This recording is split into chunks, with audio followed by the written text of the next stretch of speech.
Welcome back to Overdrive with Wilf and Tim and myself, as always. Guys, we've been having a bit of a chat offline about fan access to drivers, and in particular how difficult it is in F1 for fans to get close to the drivers these days. It's not like it was in the 70s or even in some parts of the 80s. And comparisons with some of the other forms of motor racing. Now, we've all been to Le Mans, although unfortunately, Tim, the year that you and I went, we missed out on going to the drivers' parade on the Friday night, more due to having too much beer than anything else. Yeah. But Wilf, we've been to the drivers' parade in the centre of town. The drivers have come past us on the vintage cars. I've got a photo somewhere of you shaking Mario Andretti's hand. I'll have to try and dig it up. You can get really close up with the drivers there. Touring cars, you have the pit lane walkabout.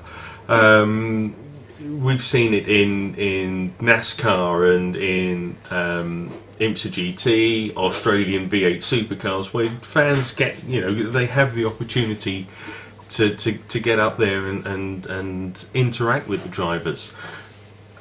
And that's missing in F1. I'm not so sure it is, to be honest with you. And there's a reason I say that. It's because I think it's a very track dependent thing. For instance, one of the biggest races of the calendar is it's at Monza. It's the Italian Grand Prix. Now, for days beforehand, you've got several of the Italian teams that actually do parades through and big things in Milan, which is the nearest major city. And then afterwards, they actually, the day before they start practice, they actually do have a pit walkabout for people that have bought admission to the track. And you can actually go and meet the drivers. So actually, I think it's just a question of a lot of the tracks are just trying to overly commercialise it. But that's okay, Tim. You say that they can do that the day before practice. So practice starts on a Friday. So Thursday you've got to take the day off of work to go to spend maybe 20 minutes or whatever, half an hour with the driver. Where at Le Mans it's done in the Friday evening. It's quite late in the Friday evening, so it's not interfering with everything else that's going on. And at touring cars and others, it's a pit lane walkabout on the day of the race. So I'm not quite sure how that fits in with the with the fan friendliness. What do you think, Wilf? Well, I mean, I reckon I understand what Tim's saying with track dependent. Now, I know you can get Monaco and stuff like that, where you can get close to the drivers, and they do the parade around the circuit with the cars, and you can get close. But when I'm talking getting like your fan interaction, it's like on all circuits. Now, F1 fans are pretty much very reliable with being respectful to the circuits and to the drivers, to all that kind of stuff. So why not, after practice on a Saturday, because you're going to be there for the weekend, on all circuits, so say to all the fans, look, you can line the circuit, got to be respectful. You're going to have all the security and the marshals keeping them in line. All the drivers then parade 2 or 3 laps in a parade. Bosh, you get up close because they're going slow. You get to see them all rather than trying to hustle your way down a pit lane that cost you about $4,000 to try and get on the circuit, and you'll probably spend 1 or 2 minutes with a driver before you're kicked off. It's like that. There is no. It's very elitist with trying to get you to meet the drivers. There is no real fan base. There's no real look at the fans to get the admiration for the drivers. Everybody knows people love Lewis Hamilton, but how many of them actually get to see him properly on a parade? I mean, that's a very interesting comment. I mean, we've seen things happen in the past, and to me, in a way, you're right about it being location specific, because In the past, there's been in the week build up to the British Grand Prix, we've had events in London where they've closed off an element of Oxford Street or whatever just to do a parade and a run. We've seen that happen. So yeah, there is an element of it being circuit specific, but let's think about this from a fan point of view. If you're going to a race and you're watching the cars go round, and you're only in Formula One now, you long gone are the days of having a Sunday practice as well. So you're only seeing the drivers in the cars once, and maybe you get a chance to see them on the back of an articulated lorry as it goes round in the middle of the track, and you get to wave at them. And the fans are so far away now from the track itself because of runoff areas and gravel traps and so on, that the drivers are just minuscule. Is that right? That's a difficult one. You've got the safety element we've got to dial into it. I mean, when you've got cars, averaging speeds of 160 miles an hour, you do need the elements of safety. However, I do see what you're saying about actually fans getting close and actually touching it, but it's a really difficult line. If we cross over into another form of motorsport, let's take NASCAR for instance. Mm-hmm. Daytona being probably one of the most famous circuits of all. Now, I've been there. Now, they do have the fans closer, but even just a couple of years ago, you had what they call the big one, where a car literally threw its engine, parts of its engine, into the crowd. Now, yeah, I mean, I'm not talking about closeness in terms of close to the race, but getting close to the drivers outside. Tim, we've both been to, we've been to Daytona for the IMSA 24-hour race, where we've walked behind the pits and been able to see in the pits, and that was. I walked around the pits with NASCAR at the same location, and exactly. I went. Yeah, but to do that in F1, you need to be spending £4,000-5,000. So is it just a money thing that F1 are becoming money hungry? Oh, very much so. I do believe so. When you take my example earlier of Monza, actually they do it a lot more reasonably because they want it to be for the fans, and that track specifically works on that basis. Whereas you've got other tracks that put ridiculously high bids to run races, and they try and recoup it wherever they can. Now, a classic example is, did you see any of the package prices for Zandvoort? Yeah. They were horrific. But you've got such a loyal following for Verstappen over there, they could sell those packages 3 times over. And it's just a money printing machine now. And that's a bit sad, to be honest. And the same could be said of testing, because I remember when you could go to an F1 test at Silverstone or whatever, and it didn't cost anything. When Mansell came back in '94 to stand in for David Coulthard after Ayrton Senna's tragic accident, he did some runs at Brands Hatch, and people just walked in. There was something like 8,000 people that just walked into Brands Hatch to watch Nigel Mansell do a test. Now, when they do the testing at Barcelona, they're selling tickets for it at 30 or 40 euros a person to go and watch F1 tests. That's ridiculous. Yeah, that is ridiculous. I completely agree on that one. For instance, I remember when you used to get better in season testing. You and me will remember actually being at Silverstone, watching some other racing, and Ferrari turn up and literally stood there in the Ferrari garage. Yeah, that's right. Yeah, it was the month before the British Grand Prix, and we were there at a club event. That's absolutely right. The Ferrari guys turned up.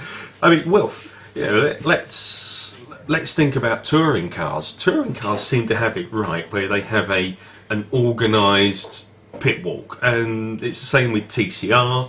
They have the same way you can go. There's an organised grid walk as well. Is touring cars the example that we need to look at?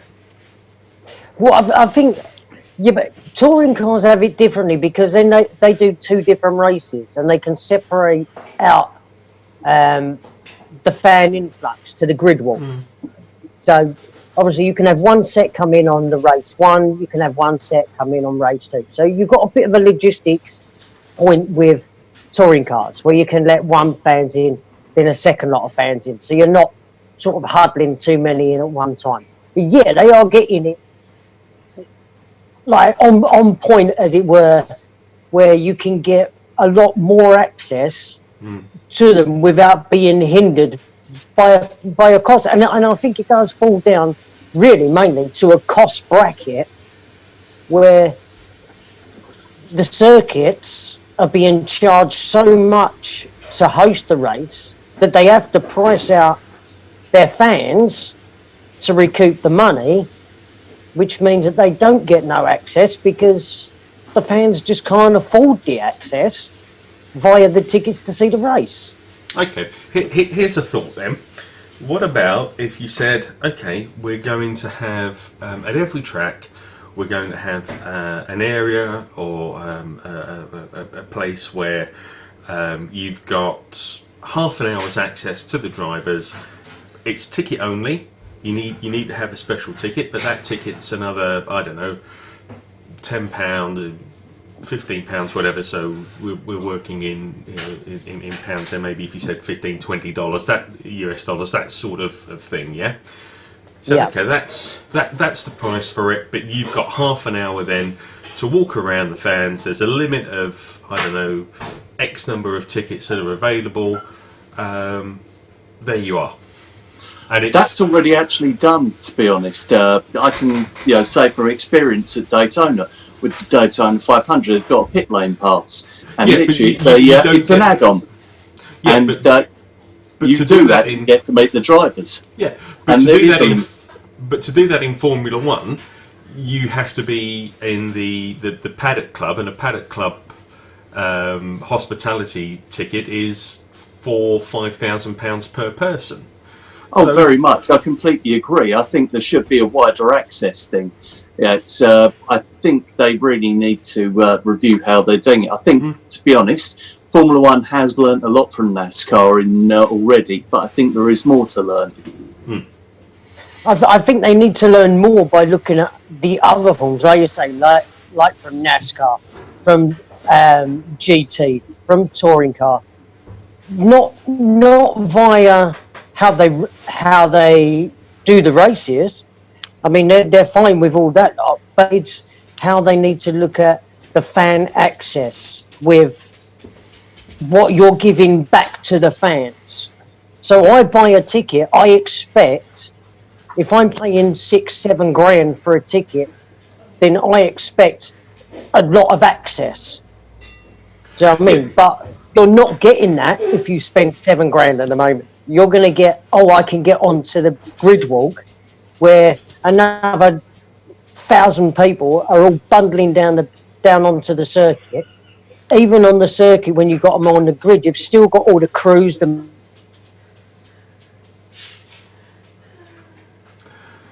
Well, Wilf's frozen on us on that one. I'm going to slightly play devil's advocate here and just go back to something that you said in a previous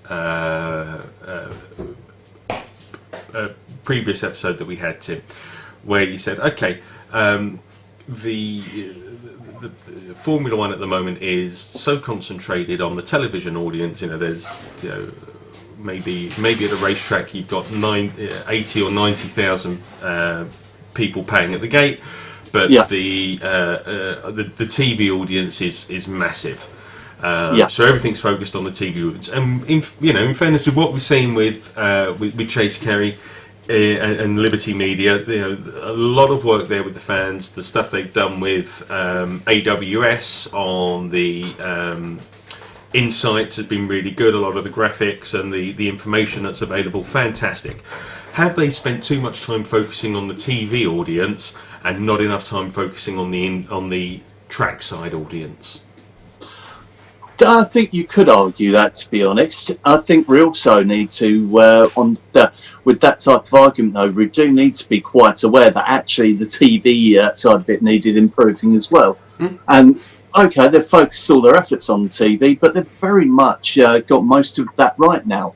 So, yes, there is some fan-based issues, but I think actually it's became ingrained. That's the way it's been happening for so long now.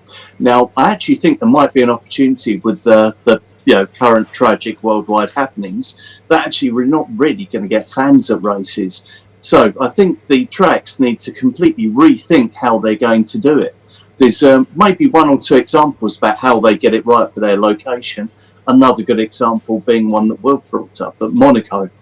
Now, the fans there do get to walk all around the track. You're going to have a party there that night. Literally. You're going to be right there by the swimming pool, watching a driver jump into it. That's just how Monaco is. It's just, it's the way it always has been. It's the way it always will be. But other tracks really need to step up. And to be honest, Silverstone's one of them. If you look at it, it's a case of you get all these people and they'll hype it up because it's the British Grand Prix. But really? What do you actually get out of it apart from sitting in traffic jams for 4 hours on a Sunday? Yeah, that's quite honestly. That's a very good point. I've sat in many a traffic jam coming out of Silverstone in July. Yeah. And this is it. It's there's locations where you think, then there's others you think it's only because the country it's hosting. No offence to Silverstone, it's a great racing track, but as somewhere to actually stand and watch it, not so great. No, okay. Some fair comment and discussion there. Thanks for your time on that one, guys. It's a bit of food for thought on the subject of fan access, and if you like what you've heard, leave some comments below if you want to add to the conversation. Also add some comments. Don't forget to like and share, and check out our Facebook page as well, details of which are below. That's all from this episode, and we will speak to you again very soon.